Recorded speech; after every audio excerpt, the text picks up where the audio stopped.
nos adentraremos en la fascinante historia de Rhino, el icónico villano de Spider-Man. Rhino, cuyo nombre real es Alexa Sitzevich, era originalmente un humilde trabajador de la construcción en las calles de Nueva York. Pero, su vida cambió para siempre cuando fue elegido como voluntario para un experimento que lo transformaría en una poderosa máquina de destrucción.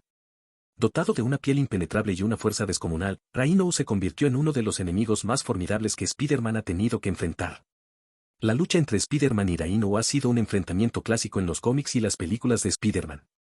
Rhino, motivado por su búsqueda de dinero y su lealtad a los villanos de Nueva York, se ha enfrentado al Hombre Araña en numerosas ocasiones a lo largo de los años. A pesar de su apariencia imponente, Rhino también ha mostrado momentos de humanidad, lo que lo convierte en un personaje complejo y memorable en el universo de Spider-Man.